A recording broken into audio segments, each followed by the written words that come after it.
Now, like I said before, my name is Trevor. I'm going to be your tour guide this afternoon as we explore the Universal Backlot. Now, arguably though, I'm not the most important person on board. That would be our driver, Mark, who's taking us around this afternoon. Say hi to Mark, everyone! He says hi back. He's giving a fantastic wave.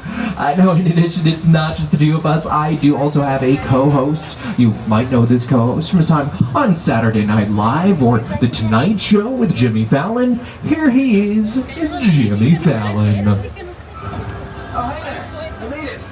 Welcome to the Universal Studio Tour. I'm Jimmy Fallon. I'll be making sure that you get through this experience in one piece. You've got the very best guy. Trevor! And the greatest driver. Mark! They're the best. I love them. Even though Trevor! owes me $5. Whoops, forgot about that. I know you guys are excited to get on the tour, but first, a few safety rules. That is correct. I do have to go over just a couple of safety rules for your safety and comfort while on board the tram this afternoon. So first off, if you need guest assistance or have a medical emergency, or if you drop something of value off the side of the tram, or if you have any sound or video issues, reach up and grab the red emergency cord that runs along the center of the ceiling of the tram. I'll be back to assist you as soon as it's safe to do so. Otherwise, during the entire tour, please remain seated, keeping your arms and legs inside the vehicle at all times. The studio is private property. If any time during the tour you drop your phone or just can't wait to use the restroom, pull the cord and please remain seated. Also, please no smoking of any kind during the tour. And be prepared, our tour today features loud noises, fire effects, and many water effects, so you may get wet. There are also sudden tram movements during the tour, so secure your personal belongings and hold on. Finally, for your safety and those around you, please do not use selfie sticks while you're on board the tram.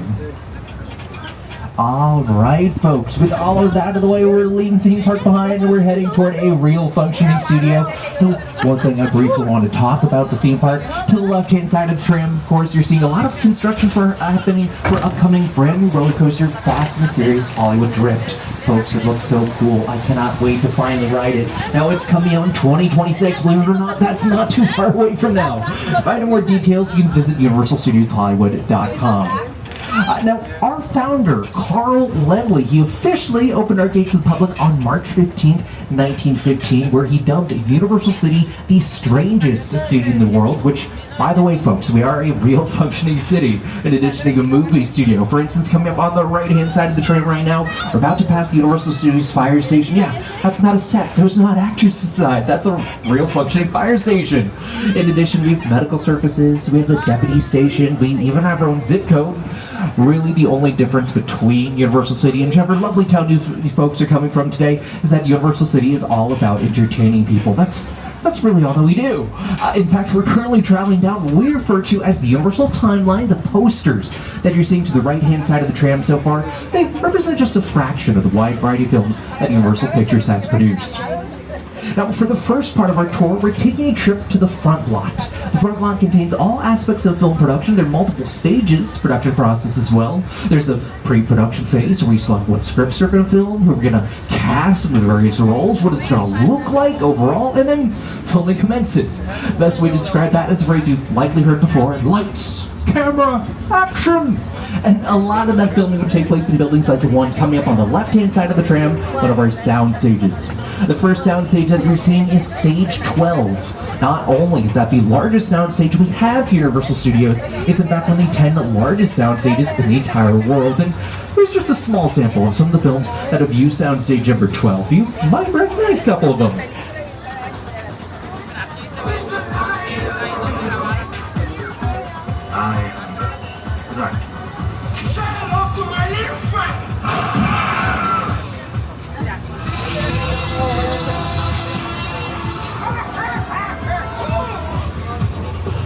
Yes, even exterior scenes like that, well hey, sometimes they're filmed inside a soundstage. Now, we here in Hollywood, we love using sound stages. First off, it's because they're 98% soundproof, with construction often happening a lot, trucks and trailers constantly drive by. For the most part, you won't hear any of that inside the sound stages. They're also controlled environments. When we're filming a sequence that might require stunts or special effects, occasionally you only have one, maybe two opportunities if we're lucky to film such sequences, and you don't want and any exterior factors like weather or other people potentially ruining the take. And as you saw in that clip, we can really build whatever we want inside them, from the tiniest office cubicles to the largest of mansions. Which, by the way, folks, left-hand side of the tram right now, in just a moment, I believe there's a truck blocking the view a little bit, yeah. Well, in just a moment, we're about to see one of our sound stages, sound stage number 14. Now, that sound stage, there you go, now you can see it, would have had such a set, such a mansion. That's where they recently wrapped up filming the 4th and final season of the television show Bel-Air, which airs on Peacock. It's based on the hit 90s series The Fresh Prince of Bel-Air. However, it's a very dramatic retelling of that story.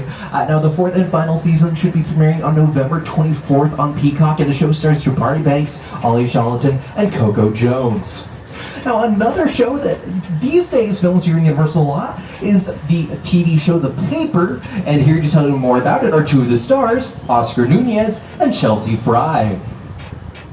Hi, Studio Tour! We're here on the lot where we filmed The Paper, which follows our characters' day-to-day lives as employees of a struggling newspaper, the Toledo Truth-Teller. That's right. Unlike many other TV shows, The Paper uses multiple cameras and a variety of shot types and movements to give our show a true documentary feel. Because the camera is always around whenever we're on the set, it's important that we stay in character. Mm-hmm. Hey, Oscar, what's your favorite part of working on the lot? I wasn't expecting you to ask me that question. You know what? I love being around talented, wonderful, hilarious people. I also get to work with Chelsea Fry. How about you, Chelsea? What's your favorite? Oh, I love waving to the trams. Oh. Okay. You can probably stop waving now. No, it's fine. Let's try it. Yeah? Yeah, let's try it. It's great. Now, by the way, The Paper is executive produced and written by Greg Daniels, who also was the showrunner for The Office as well. In fact, The Paper takes place in the same universe as The Office. Now, it's currently streaming in its entirety on Peacock, and it's also going to be airing on NBC on November 10th. And to the right-hand side of the tram, we have sound stages for 18 and 19. That's where not only they filmed the television show The Paper, but also an upcoming TV series called The 5-Star Weekend, which will star Jennifer Garner and come to Peacock as well. I know. In addition, coming up on the left-hand side of the tram, you might recognize a certain celebrity. In this case, a certain teddy bear who's celebrating that not only he has 2 movies under his belt, named after him, of course, Ted and Ted 2, but also a TV series also named Ted, which is a prequel to the films. And now, earlier this year, they filmed season 2 of Ted for Peacock, produced by Seth MacFarlane, who also voices the titular character. Details are tightly wrapped, but of course, it was fantastic to have that production, that whole cast and crew back here in Universal lot. Now, folks, to the left-hand side of the tram, we're really passing a very important area on the studio lot. These series of small buildings to right left are bungalows, and this is really where the movie magic all begins. This is where producers gather with writers, A-list actors, directors to come together to figure out the next big film or television show that they want to produce for the big or small screen. Such notable producers that work here include Amy Pascal of Pascal Pictures, who's produced such things like Spider-Man, Across the Spider-Verse for Sony Animation, as well as last year's film Challenger, starring Zendaya. In addition to the left-hand side of the tram right now, we're currently passing with Mark Platt Productions, who produced this past summer's How to Train Your Dragon, in addition to both the Oscar-winning film Wicked, as well as the upcoming sequel, Wicked for Good. Good morning, Martin. Please find out. It's just that one road the whole time. Put a touching display. Nice. I scare you? I'm a public figure now. People expect me to fly. Be encouraging. Are you crazy? We could be happier when all your dreams. Please, where'd you get that? Rated PG. Yes, don't miss Wicked for Good, only in theaters, including our very own Universal Cinema on City Walk, beginning November 21st. Now, in just a moment, we're about to transition from the front lot and head to the back lot portion of our tour, where our large-scale exterior sets are located. Very quickly, though, to the left-hand side of the tram, right next to some final sound stages on our front lot, sound stages number 25 and 26.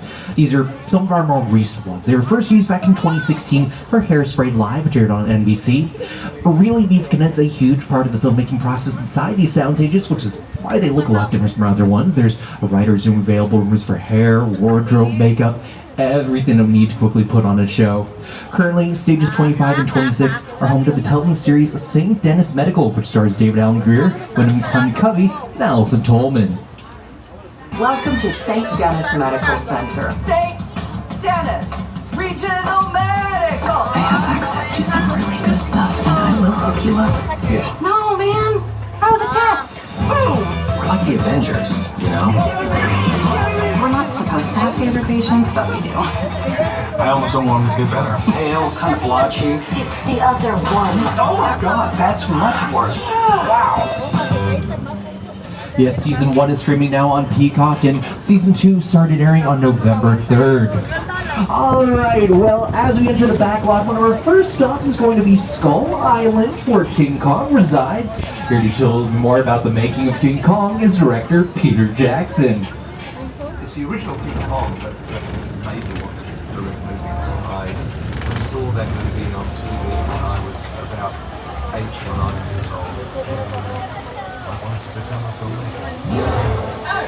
I like films that just take you away from your real life and sweep you up in the future. Kong literally does that. I mean, you're on board the ship, you're sailing to the Lost Island, you're encountering monsters and creatures from prehistoric times.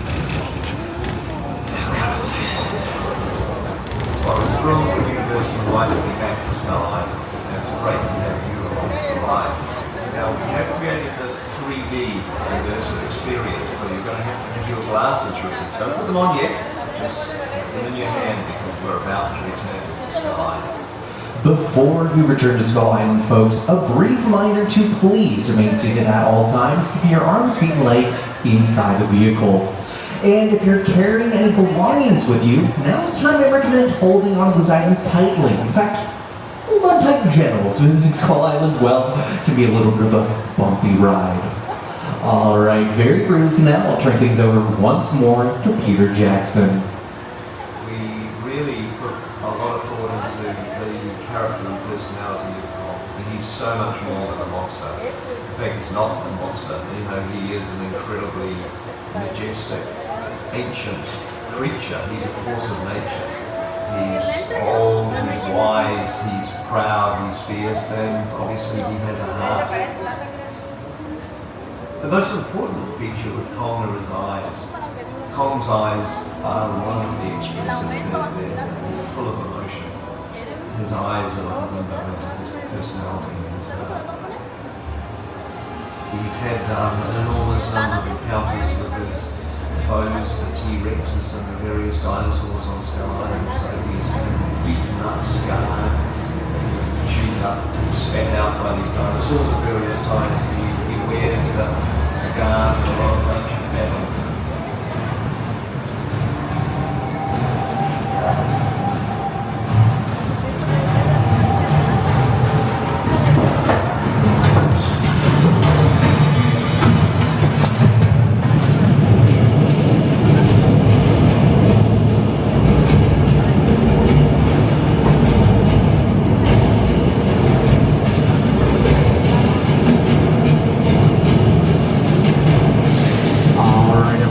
Please put on your 3D glasses at this time.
360 3D.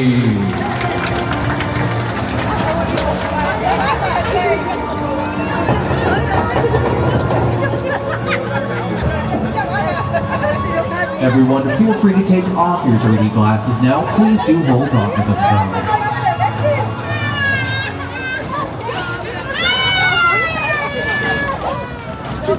That was projected on some of the largest 3D screens in the world that are 40 feet tall and over 180 feet wide.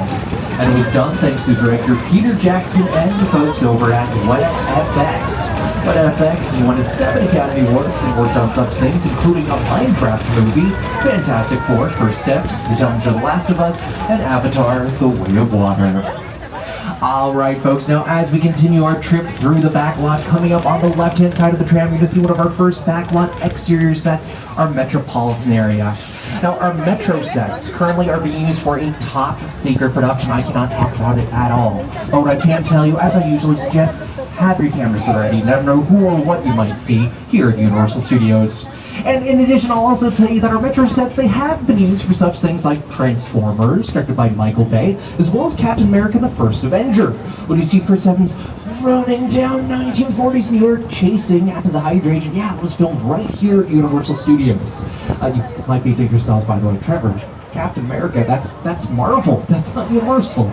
Well, we're not the only people who get to use these backlot sets. Our folks are location scouts, and part of their job is read over the script, marking out different locations that they'll need for filming, and that's when they'll start scouting all over the place for just the right spot, including potentially renting out these backlot sets here. Now, in addition, our metro sets are also used for more than just scripted films and television shows. It's also where we build the obstacle course for American Ninja Warrior, which airs on NBC and Peacock as well. Specifically, we build the obstacle course for the qualifiers, the semifinals here in Universal Live. When they film those episodes, by the way, they usually film those back-to-back over the course of a single evening. It can get to be fairly late too, up to as late as about 4 a.m. in the morning. So next time you're watching American Ninja Warrior, if the test and still be exhausted, it's more than just because they're completing these, well, very complex maneuvers, but they're also just extremely tired. It's extremely late as well. Now, in addition, coming up on the left-hand side of the tram, we have a couple of more sound stages. As we drive by these sound stages, by the way, I want you to pay close attention. On the corners of the buildings, there are little red lights called wigwags. Whenever they're flashing a bright red, it means filming is happening inside.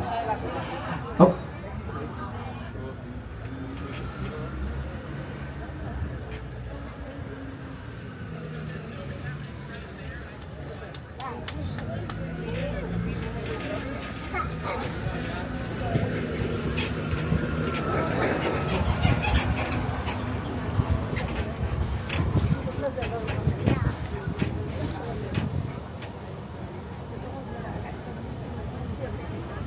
Alright, I can talk again. So funnily enough, as soon as I mentioned that, inside soundstage number 30 and 31, they were actually filming, so I had to be quiet for just a moment there.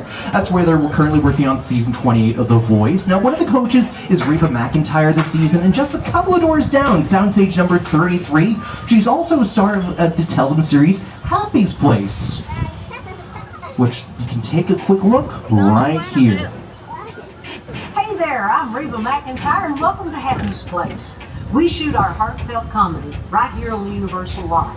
Now, unlike most TV shows, we are a multi-camera sitcom, meaning several cameras capture every scene from a different angle, all at the same time.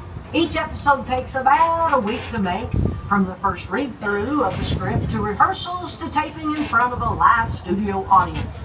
And let me tell you, every step is a blast. Enjoy the ride, and we'll see you at Happy's Place. I'm starting to sweat. The men are the ones that's supposed to ask the women out. That hasn't been true for 30 years. I haven't dated in 30 years. Happy's Place, Friday on NBC and Peacock. Well, folks, one of our first backlots that we're visiting is our Little Europe set. Now, among other things, our Little Europe set is one of our older backlot sets that we have at Universal Studios, and as such, it was home once back when to our classic Universal monsters, like Boris Karloff's Frankenstein and Bela Lugosi's Dracula. They both had the chance to prowl through these streets. Now, in addition, these same roads were also transformed into Port Royale for Disney's Pirates of the Caribbean, The Curse of the Black Pearl, when you see Captain Jack Sparrow, played by Johnny Depp, escaping from the authorities. He ducks behind a statue before fatefully entering Will Turner's blacksmith shop, played by Orlando Bloom. Yeah, those right here in Little Europe as well. These streets have also portrayed Paris, France multiple times over the years, including for the television show Gilmore Girls, as well as the 2011 The Muppets movie starring Jason Segel, Amy Adams, and Kermit the Frog. However, a couple of my television comedy fans on board, especially judging to the left-hand side of the tram by that railway sign, might still best recognize our Little Europe set as being The Good Place. You, Eleanor Shellstrom, are dead. Cool. This location, the afterlife, come on. I've never ever seen this. You're in the good place. I'm not supposed to be here. I can't risk going to the bad place. Maybe it's not all that bad. How can I help you? What is the bad place like? Well, it doesn't sound awesome. If you haven't seen The Good Place, by the way, highly recommend it. Fantastic television show, a lot of twists and turns that I won't spoil. Plus, it's created by Mike Schur, a co-creator of Parks and Recreation, which, hey, another fantastic television show right there. Now, like I said, Little Europe, it's one of our older backlot sets that we have at Universal Studios. In fact, it was used for a film that is 102 years old. That film is The Hunchback of Notre Dame. It starred Lon Chaney. For those who don't know Lon Chaney, he was absolutely phenomenal actor, known for doing his own makeup and creating these very creepy, almost grotesque characters. He was so good at, in fact, he was often referred to as the man with 1,000 faces. There was another film that he did, The Phantom of the Opera, which The Phantom of the Opera, by the way, is celebrating its 100th anniversary this year. Now, when it was screened in movie theaters, workers had to be on standby with smelling salts because they were worried that the patrons watching the film might faint in horror when they saw Lon Chaney remove his mask. He was also very protective about his makeup secrets. He didn't tell anyone how to do them. Unfortunately, not even his own son, Lon Chaney Jr. Though, don't worry, Lon Chaney Jr., he would have a phenomenal film career as well, portraying the Wolfman, among many other things of Universal. Now, here's just a tiny bit more about those classic Universal monsters. When you think of Universal, we think of monsters. Dracula, Frankenstein, Bride of Frankenstein. The Mummy. The Hunchback of Notre Dame, The Invisible Man. Phantom of the Opera. Classic films. They're just brilliantly made. That Frankenstein image, flathead, bolt. It's one of the great icons of the world. That to me was like the essence of the Universal horror film. And I was just mesmerized by this movie. Boris Karloff, Lon Chaney. I remember the original Universal Studios Mummy movie really scaring me. They still ring in our memories now, and we love them. Pausing right there for just a moment, that is a shot of Bela Lugosi, a rather iconic shot of Dracula in the movie Dracula, which was released on Valentine's Day in 1931. It was billed more as a romantic thriller at the time than anything else. Now, one thing that you might not know, though, is they actually released two versions of that movie. There's a version with Bela Lugosi, as well as they also filmed a Spanish-speaking version, using different casts but the same sets and same props, filming late into the evening, just to make sure they'd gotten everything that they needed to. At this time, folks, once again, remember to please remain seated at all times, keep your arms, feet, and legs inside the vehicle, and for your safety, please hold on. So we have a very exciting opportunity right now, folks. We've just entered one of our sound stages, sound stage number 50. We're currently working on a brand new production. This is what we call a hot set. That's the technical term. It means everything is camera ready. This is exactly what's local newsroom filming tomorrow. Just look at all the tiny details that goes into bringing a location like this to life.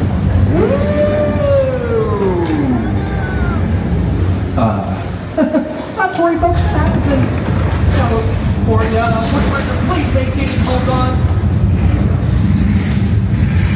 Uh-oh, folks.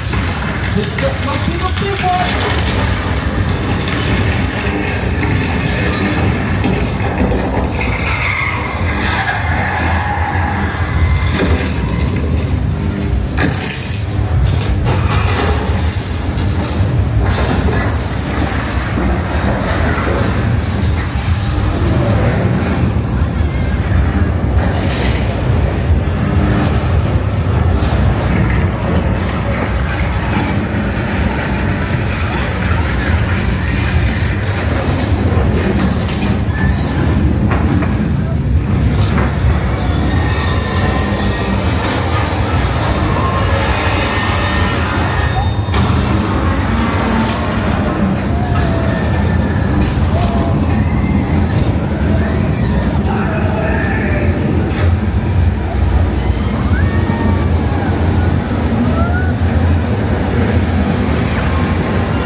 folks, you all just survived Earthquake, the big one. Inspired by a disaster classic film Earthquake, which was originally released on November 15th of 1974. That film starred Charlton Heston, Richard Roundtree, and Ava Gardner. The movie Earthquake actually celebrated its 50th anniversary last year. Now, there was another disaster classic that was originally supposed to be released just a month after from Jaws. Very quickly, as we head on over there, though, we're approximately now halfway through our tour, so a brief reminder to please remain seated during the entire tour. The studio is private property. If you drop your phone or just can't wait to use the restroom, pull out the red cord to get my attention, and I will be back to assist you, but please remain seated on the tram at all times. Well, here we are now at Amity Island. My worries about that shark problem. I'm assured by Mayor Vaughn, though, they've caught the... Oh, hang on, folks. Oh, no. Looks like there is a shark in the water. There's a shark in the water. Boy, I have a friend, Officer George. I sure hope he... Oh, no, that's him. George, quick, get out of there. There's a shark! Oh, no. Poor George. What's the guy doing there? Ooh, I see his guts too. For everyone's safety, perfect, Mark. You read my mind. Yeah, let's pull the train forward behind this pier. There's that barrel full of bait out into the water that'll hopefully distract the shark. Oh, yep, save the bait. And have the dock with it. I think we need a bigger tram. Remember, please remain seated, folks. Please remain seated.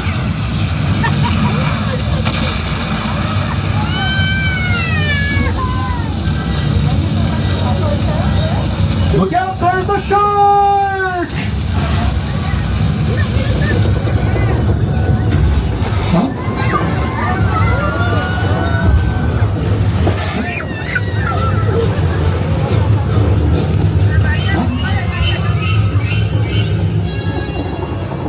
And that, everyone, was Jaws. Happy 50th anniversary, Jaws. Very difficult to work with. When they originally built it, they built it for freshwater. It worked like a charm in that case. But they filmed Jaws over in Martha's Vineyard out in the Atlantic Ocean. Now, the first time to put it in the saltwater, immediately sank to the bottom of the ocean. That was just a small sign of the huge problems they encountered while making the film. Now, here to tell you a little bit more about the ride, though, is the director, Steven Spielberg. The Jaws ride was almost the inevitable result of the size of the box office when Jaws first opened in June of 1975. And that was really the first time I ever got involved in the creation of a ride. It was a great honor to be invited into a creative circle of tremendous designers at Universal that were trying to figure out how to replicate what the movie had done to audiences in a real way by building a physical shark that would come out of the water and terrify tourists as they were sitting in the tram. And the most amazing thing about the Jaws ride is it is exactly as it was from the time it was first placed on Universal Lot. There have been tweaks, of course, over the years, but it is essentially what the designers and myself all envisioned and created.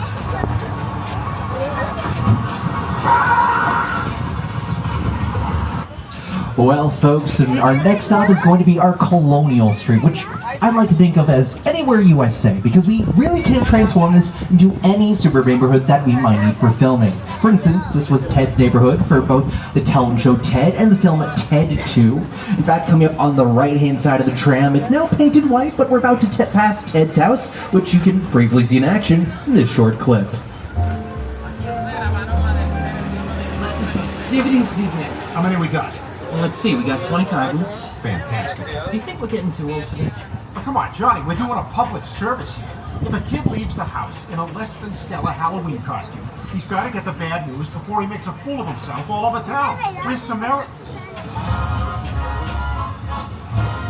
Now, to this day, our Colonial Street is still probably best known as being Wisteria Lane for ABC's Desperate Housewives. Talking about Desperate Housewives, occasionally I get asked, why use a backlot set like this? Why not just travel to a regular neighborhood, film over there instead? Well, if you've watched Desperate Housewives, you probably know why. Because over the course of their run, they had a plane crash. They had a fire burn down one of their homes. They had a tornado go through the neighborhood. Things that are all very difficult to achieve, to recreate at a real-world location. One of the best reasons to rent out a backlot set like this is to have controlled environment, especially with special effects like fire effects start getting involved, just to make sure whole cast and crew are all completely safe. Now, another thing that we can do with this set is change the time of the year as well. After all, I mean, it's currently fall, so to make it look like fall normally, we'd actually staple a lot of orange leaves all over on these trees to just give it that fall feel. Winter, on the other hand, there's actually a company called Snow Business who we'd hire to just place shaved ice all over the place and give that wintry feel. And then we have a production building, the Edith Head prop department, where we'd go to rent out all those holiday decorations that we need. Now, by the way, our Colonial Street was used for an upcoming television show called The Burbs. Keep an eye out for it. The Burbs will star Keke Palmer and come to Peacock. It's actually based on the 80s film of the same name, which starred Tom Hanks and Carrie Fisher, which also filmed inside our Colonial Street as well. For now, though, our next stop is going to be our picture car area. Picture cars. Very simple to describe. They're literally any plane, train, automobile that you see on screen at any given point. In fact, technically, you're all actually riding a picture car right now.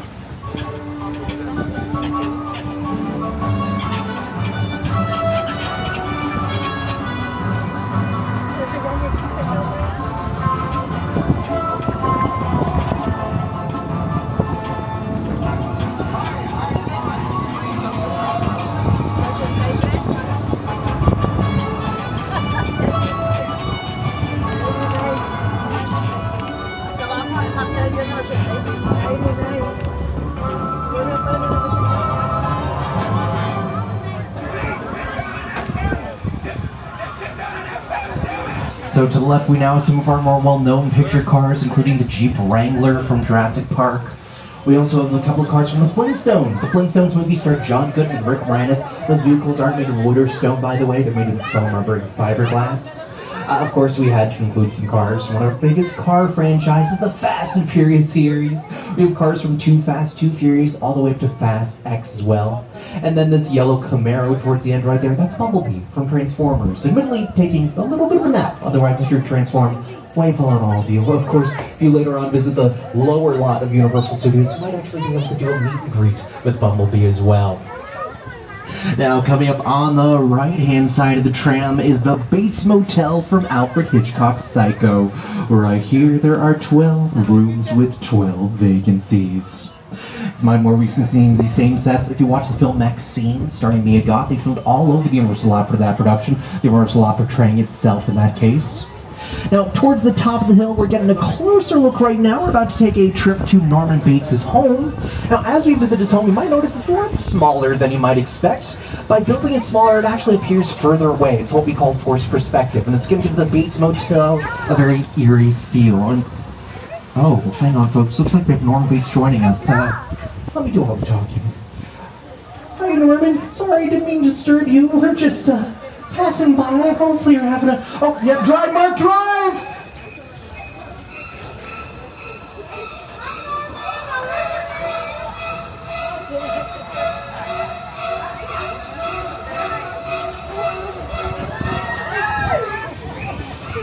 Ooh, that was a close one, folks. We made it, though. We made it! And we just arrived in the set for the film War of the Worlds. War of the Worlds was directed by Steven Spielberg and starred Tom Cruise and Dakota Fanning. Over to the left-hand side of the tram, that plane, that is a real 747, though it was decommissioned before it was used for filming. It was also extremely difficult to be transported down here to be used. Workers, they had to remove the ceiling of the plane just to make sure it could fit under any overpasses that it went through. Now, once it finally arrived on Universal lot, they were actually supposed to reinstall that ceiling. But director Steven Spielberg, at that point, he had stopped by, seen it, loved how it looked so much, he asked to keep it as is. Here to tell you more is production designer Rick Carter, as well as director Steven Spielberg.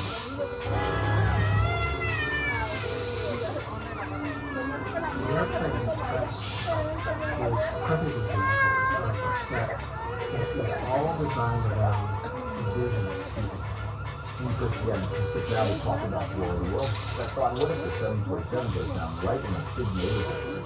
Because it's just something you don't see. You're doing good. You're doing good. Listen here. Listen, close your eyes, okay? Stand close.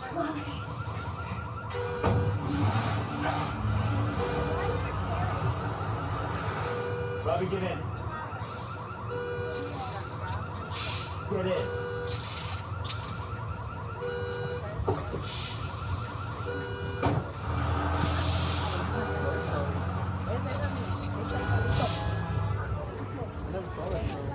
At this time, folks, we've entered the final 10 minutes of our tour, and we will be returning to the theme park shortly. Just remember to pull the red emergency cord if you need assistance, and please remain seated at all times. Now at Universal, we've had the opportunity to work with a lot of iconic film directors over the years. One of the more recent ones would happen to be Jordan Peele. Jordan Peele won an Academy Award for Best Original Screenplay for writing the film Get Out, which is also his directorial debut. And right now we're heading inside Jupiter's claim from his film Nope. Here to tell you more is Jordan Peele. Movie magic only happens when a team of collaborators, often in the hundreds, work together to take an impossible mission and bring it to life. This is Jupiter's Claim, a nostalgic, small-time Southern California amusement park owned by former child star Ricky Jr. Park.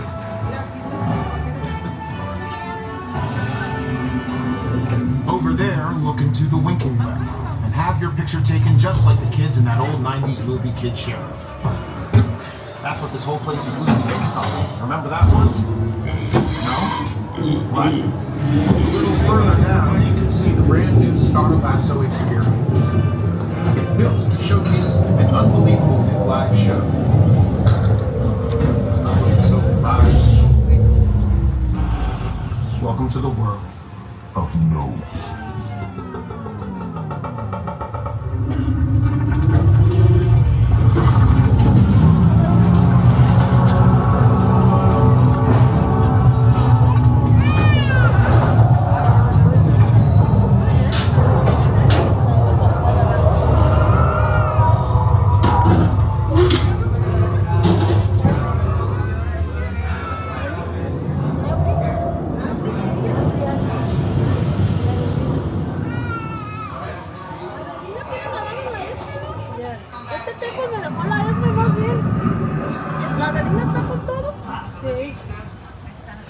Now, as we start making our way back over to the theme park, folks, coming up on the right-hand side of the tram, it's hard to miss that large blue screen coming up.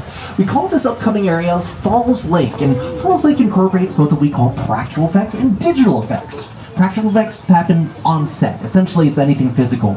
It could involve the use of puppetry, makeup, some kind of trick to lens the camera. In this case, Falls Lake, it has a water tank that can fill up about 2.7 millions of gallons of water.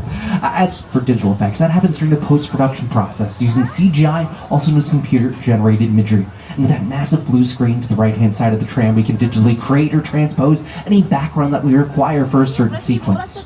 Now, combining both of those effects, we can create memorable moments like, in this case, we did for the Warner Brothers film Sully, directed by Clint Eastwood and starring Tom Hanks. So this is Falls Lake in action.